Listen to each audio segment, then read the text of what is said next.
My guest today is Beeri Amiel. Beeri is the co-founder and CEO of Continue AI. Set up between New York and Tel Aviv, Continue AI is a provider of a sustainability intelligence platform that enables Fortune 500 organizations to build roadmaps and provide recommended actions to empower them to make data-driven decisions to achieve their sustainability goals. What does that mean? I guess the context here is that the use of ESG frameworks has rapidly gained momentum in helping companies manage sustainability issues. However, there is way too much data to process, both internally and externally, and companies also lack the technology that makes sense of this data to drive informed decisions. There's also a gap in the knowledge about how you bring change towards more sustainability within large companies. And those large corporations end up relying on consultants who provide advice on how to change, but in a way that is not very scalable. That's where Continue AI comes in. They aim to change this by analyzing millions of public data points to deliver concrete insights that provide real action plans that leaders can then translate across their organizations to achieve sustainability goals down at the business unit action level. That's what we dive into today. We'll also talk about what sustainability and ESG mean and get Beeri's experience on whether ESG frameworks can be effective at bringing the change that's required to fix our relationship with the planet. Continue AI recently raised a $5.7 million seed funding round, and it was led by Grow Ventures, Maple Capital, with participation from Ride Ventures, Liquid 2, and Kindergarten Ventures. With multiple previous experiences at hypergrowth startups, Beeri and his co-founders, Alan and Jonathan, started Continue AI in 2021. I hope you enjoy my discussion with Beeri Amiel. Hello and welcome everyone. I'm Nathan Pomart and this is Loose, the Climate Tech Podcast. Every week, we interview a founder and explore the stories, ideas, innovations, and businesses behind some of the most inspiring climate tech companies that have a tangible, positive impact on our planet. This show is designed to help you learn, instigate optimism, and inspire further action towards addressing the climate change challenge that we face as a global community. If you are an entrepreneur, business leader, or investor interested in learning more about the climate tech space and how you can play a part in it, this show is for you.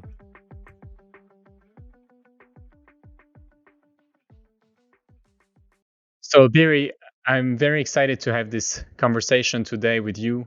The topic of helping organizations make sense of the data around their footprint, around the sustainability trajectory, is clearly fundamental to enabling this transition to a more sustainable relationship with the planet. And at the same time, this is a term that can have so many different meanings, and ESG has received its fair share of criticism from inside and outside the climate tech bubbles. So I think it will be interesting to dive into the different sort of notions behind it and where Continue AI comes in. So welcome to the show.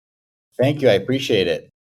So let's start with your journey and how you ended up starting Continue AI. Yeah. So me and my two co-founders, Alon and Jonathan, went through a bit of an ideation period, really trying to identify problems that really had one, quite a big impact on kind of the world around us, and the other is really challenging data problems.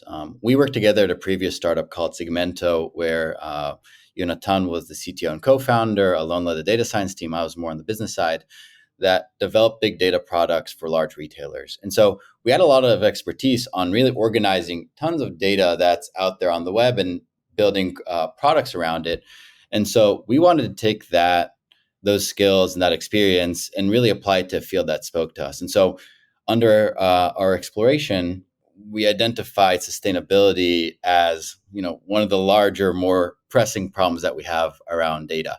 And so after working with some of our investors and speaking to a bunch of customers, we really identified that there's quite a need here and a ton of data, and really a data story that's just beginning as companies begin to actually record and develop kind of their data capabilities around everything sustainability. And so let's dive into the feedback that you heard from customers up to this point. How does the need for a software like Continue AI express itself from the organizations that you work with? Where does it come from in the organization, and what are the key pain points around, let's say, data for sustainability measurement that you perceive from your customers today? Yeah. So, when I think about our key customers, which are generally enterprise companies, Fortune 500 companies, that are typically, at least 1 to 2 years into their sustainability journey and really trying to professionalize their sustainability or ESG practice, there's two key problems that we hear about. One is the internal data problem, internal data collection. What's my scope one? What's my scope two? How do I streamline the collection of all of it? But then and I think, by the way, there's quite a few solutions that are doing that today. But then the other Yeah. problem is really, how do I make sense of what are the data points that I need to measure? How do I measure them? How do I set targets around these? How do I actually implement best practices into my organization, into my business units? How do I bring sustainability knowledge and expectations and measure the impact of what we're doing from a sustainability and ESG perspective on the outside world into my organization and be able to make data driven decisions around it? And so when we went through that exploration period, that problem set seemed to be quite unsolved. We saw some of the larger companies doing it manually internally in trying to gather a bunch of data from investors, from peers, from a bunch of disaggregate sources, and really trying to put various decision making frameworks on top of it. And so for us, once we understood that, we decided that really the mission for us as a company is organize the world's sustainability data and really having a key focus, especially initially, on data that's sitting external to the company rather than the internal data management problems that are quite pressing. But we felt that there's quite a need on the external data as well. Sustainability can be term that can be used in many different ways. So for you today, what do you see as the key categories of data within the sustainability data landscape that you help your customers track?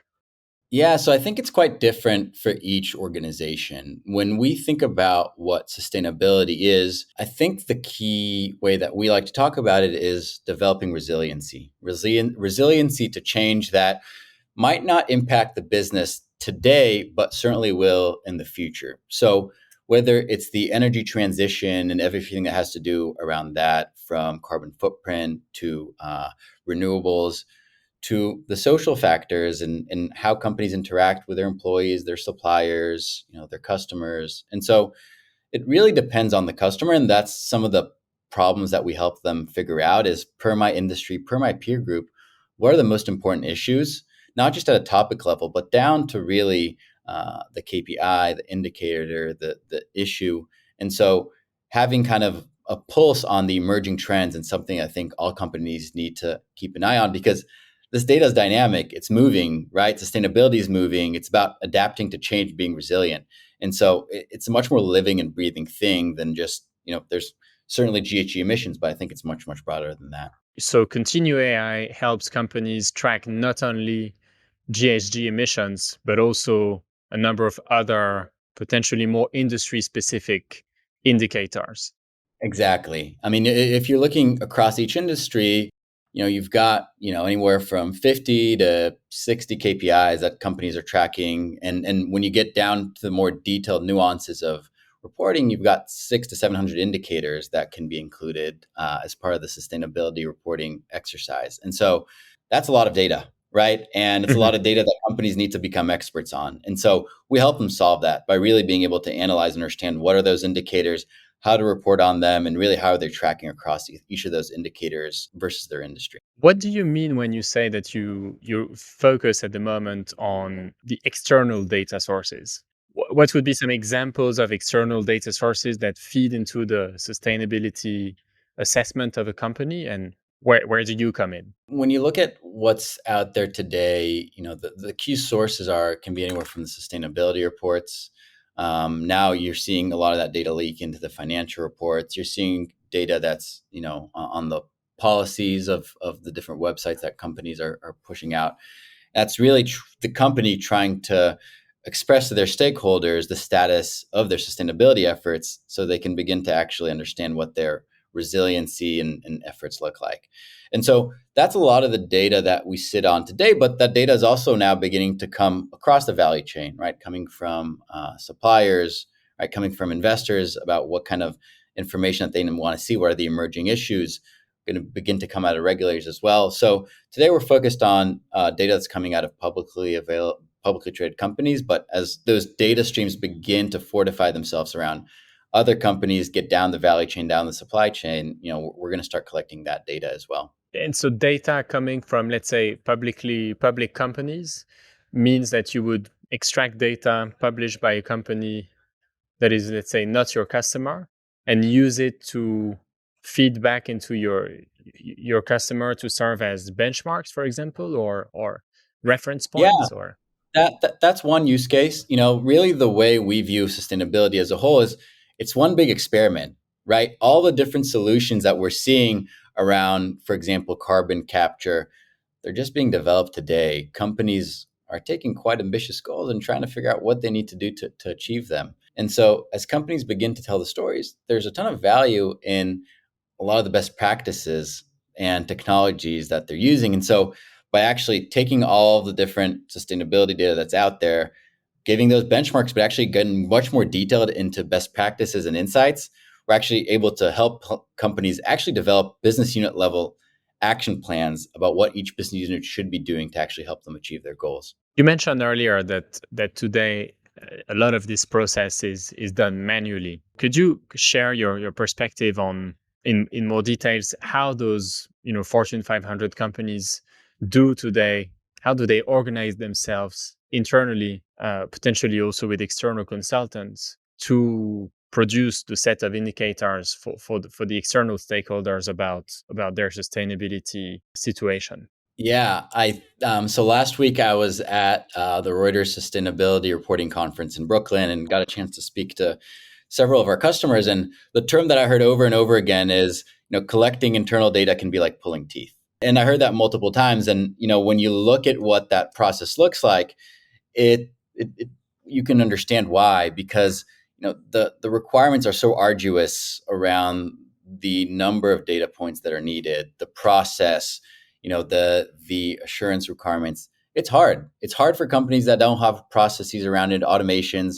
So getting and educating internal teams around what that data is, why it's important, especially companies that are earlier on their journey, is challenging. I think the other side of it too is, what data do we actually need? What does that data look like? What should we be measuring? How should we be measuring it? Is kind of the other side of it. So those two together really is what makes up the sustainability programs within most companies today. What are the key technological challenges that within your organization you are looking to crack today to take your product solution to the next level? So I think, from a technology perspective, there's three big things. One is, how do we make sure that we have all the data that's out there that can be helpful to our customers? So always identifying new data sources that can be useful. The second is actually standardizing that data, right? Because there's so many different standards, things are quite voluntary. Hopefully, that's going to change in a bit with regulation, but companies are kind of disclosing in different ways. Data's out there in different ways. So how do we actually standardize it in a way that we can make useful? And then the third is making it actually helpful for decision making for companies. And I think that's the most important thing.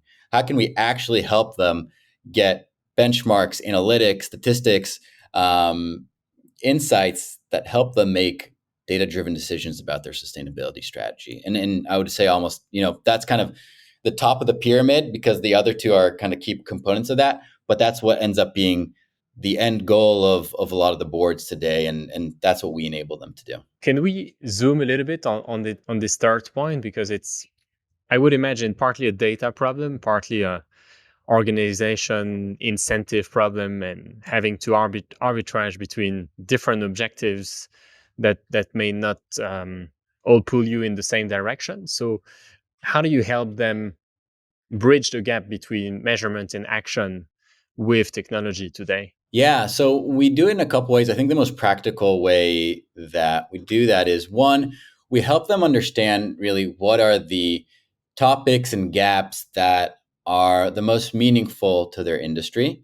That's kind of at the higher level view. But then once you actually identify the areas that a company needs to strengthen its resiliency and sustainability processes around, we actually take all kind of the data and best practices and insights from that industry and build playbooks around that. And we do that because we've essentially organized a ton of sustainability data that's coming out of the companies into these action plans and playbooks. And so a company can identify its gaps and then actually build a roadmap, an action plan that they can deliver down to a business unit that provides best practices, examples, and actually tactically help it bridge the gaps that it has in its sustainability program. And this can be anywhere from disclosures that are missing to much longer implementations of processes and initiatives.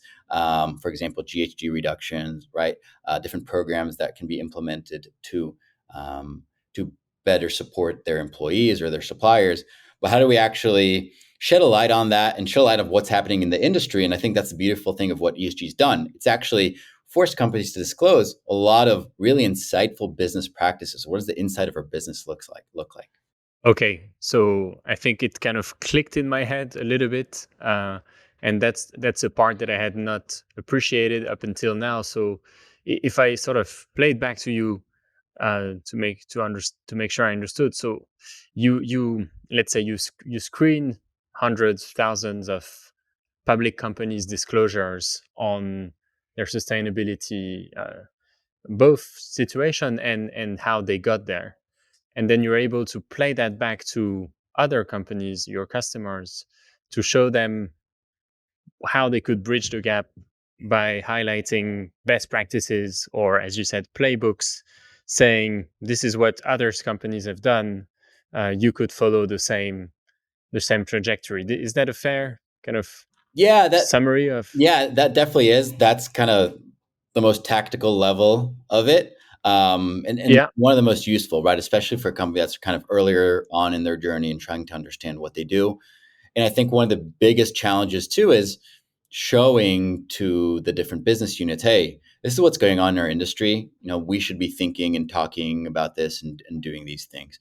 The other and the more kind of yeah. strategic level of that is how do we identify the areas that are material to us in a data driven way so that we can really, with a limited amount of resources, focus on the things that matter most to our industry, to our peers, to our investors, to all of our stakeholders. And so we've essentially developed a data driven framework to help them do that as well.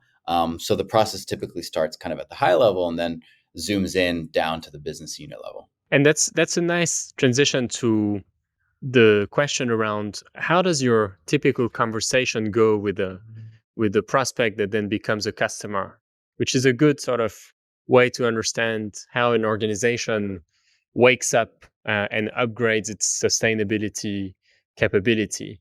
So can you tell us a bit about how you observe your customers or sort of become more and more aware and advance in terms of their sustainability capability, and through that, working with you more closely? Yeah, definitely. So the way we kind of have categorized the sustainability journey for companies is, a lot of the companies that are getting started today, they typically hire a consultant to help them guide their strategy and figure out really should ESG look like for us. Typically, once that happens, they'll set some goals, identify some material topics, but then after a couple of years, that process gets quite big, quite arduous. The targets need to be hit.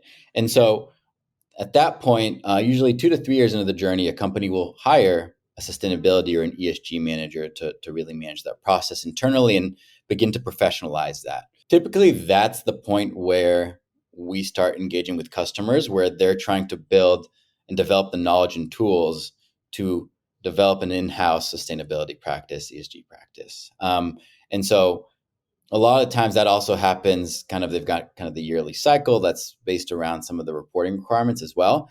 But that's usually when we start engaging with customers, when they're trying to figure out what their technology stack should look like from a sustainability perspective. And what is your view on, if you look at the pool of companies that could be, your, let's say, addressable market, what is the percentage that is at the stage where they've hired an ESG manager, and therefore they are sort of mature to have a conversation with you, and the percentage that is still to get to that point? Yeah. So I think it's definitely in the early days, right? I think we're just getting started and scratching the surface. You're seeing there's, the large publicly traded companies that have been doing it, for a little while now. And I think with the impending regulation, you're seeing, CSRD, you're seeing SEC, and that's trickling down to a lot of the supply engagement goals that companies are setting. That's really beginning to trickle down. I think it's a matter of time before we see it, just about everywhere. I think the end goal really should be, though, how do we embed sustainability within each and every business unit? That's kind of the optimal Hmm. Hmm. outcome. So it's going to be a balance of both, I think, as we kind of move along that journey. And I think we've danced around it, but I want to ask, the, I guess, the thorny or the provocative question, or which is the question around, okay, what impact does this really have at the end of the day to kind of ramp up your ESG capability? And I ask this without preconception, but it's fair to say that if you spend time on LinkedIn, Twitter, or anywhere talking about climate tech, you have two camps, right? You have those who are firm believers that this will enable change, and those who are very skeptical of, okay, what does ESG really achieve? And so, what is your take on it, and how does this experience that you are going through with Continue AI help you inform your perspective on this? I imagine you would have stories uh, that that are very unique to you and your journey, that maybe shaped your opinion on this. Yeah, there's definitely quite a few. I think for us, at the end of the day, this all comes down to companies developing resiliency to change. That's at the end of the day, I think, the core of what the purpose is. I think, there's What do you mean by that? What do you mean by resiliency to change? Yeah. So when you think about, for example, climate change, right? That is a change that is impacting companies that have uh, supply chains in parts of the world that are going to experience drought or, hurricanes. And so companies need to be able to assess those potential changes and build tools and frameworks and alternatives and really rethink how they operate as they think about these changes that might not be as acute to the business as, for example, kind of the recession that we're feeling right now, right? So there's the Yeah, non-financial yeah, issues. And so it's about looking more holistically at the non-financial issues that are perhaps a little more long-term and developing technologies, tools, strategies to adapt to them. Now, when you look at that really wide lens, I think, climate change is a part of that, right? Energy transition is part of that scope. And then social factors, right? How do we make sure our relationship with our employees is has the right rails and frameworks around it? And so from our perspective on it, again, it comes down to resiliency to enable these companies to adapt change. And I think the other side of it too is, because we're so early in this journey of figuring out what ESG actually looks like, what sustainability actually looks like, there's a lot of reporting. And I think a lot of the yeah. complaints are coming around that. And so our hope is that this goes down, this gets standardized, we can help facilitate some of that and help folks actually focus on what actually matters, right? Which is creating change. And so that's our Yeah. perspective on it. There's the quote that you can only improve what you measure. So when you build those playbooks, scouring through the depth of information available online from public companies to build those, do you observe that? Do you see that, okay, first the company starts measuring and reporting, and then if you track that company over a couple of years after that, you see that they actually introduce more, perhaps bigger, bolder initiatives to improve their performance on those KPIs that they started reporting on? Yeah, definitely. You're certainly experiencing that, especially in the GHG area, the scope 1, scope 2. I think what's interesting is actually as we sit on all of this data, one of the things that we're tracking is all of the targets and commitments companies are making. And Yeah. what you're seeing is that companies, there's two buckets of targets in our perspective. One is hard targets and one is soft targets. Hard targets is very measurable quantitative targets. For example, we will reduce our carbon emissions by 50% by 2025. Why does that exist? Because companies have developed the capabilities to measure their carbon, their scope 1, for example. What you're seeing is the soft commitments are directly correlated to a company's ability to measure that. And so over time, you're starting to see them actually begin to have more and more hard commitments in areas where they didn't give those commitments before. As we're seeing more measuring, more instrumentation, more technologies develop, and companies feel more confident in their abilities to actually pursue these targets initiatives. So that's kind of one interesting take on the data that we're seeing as we look Mm. through and track companies. What is the nature of your team today? What kind of key skills do you need to have within your team to deliver on that promise? Yeah, so I think there's two big buckets. One is the technology side, right? It's having a team with a primarily data science, data extraction background. A lot of that came from the founding teams, my two co-founders, and the teams that they've built. The other is actually bringing in the sustainability and ESG expertise to actually help us kind of bridge those two gaps together and take product. But I also think the thing that makes us unique is because from the founding team, we actually none of us came from a sustainability background.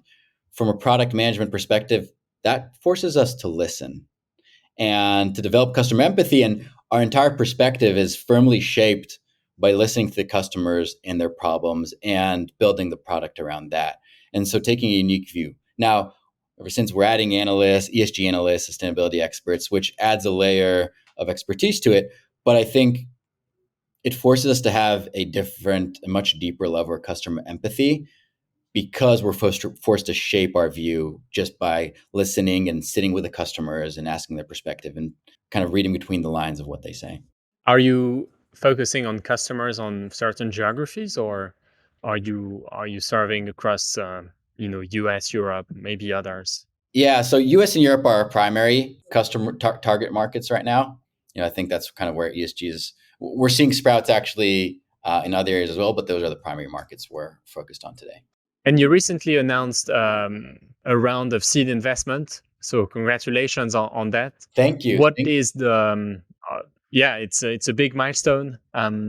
What is the plan for deploying these funds? Are you, I'm guessing, planning to increase the size of the team, and where are the areas where you are going to invest? Yeah, so definitely the goal, for the next 18, 24 months or so is really accelerate our product development and go-to-market efforts. And so the teams will be staffed accordingly to really make sure we kind of spread our reach to as many customers in our target markets as possible and continue learning and developing, the product suite to help support them. Jerry, I always ask this question at the end. What is the thing that surprised you most since you embarked on this journey? Clearly, probably a lot for you, given that you mentioned you didn't come from an ESG background, but what is the thing that sticks out? I think the thing that surprised me most is really the pace of change in the space. I think I mentioned earlier, sustainability is all about managing change, but once you're in it, it's just happening and moving so fast from the kind of frameworks and regulations and standards to the technologies that are evolving, to kind of the funding and technology and VC and startup landscape, to the companies themselves, right? The number of initiatives that they're taking on, the goals that they're setting, it's just moving so incredibly fast that I think, I've been at multiple hypergrowth companies before and in exciting spaces, but this is just a whole new level.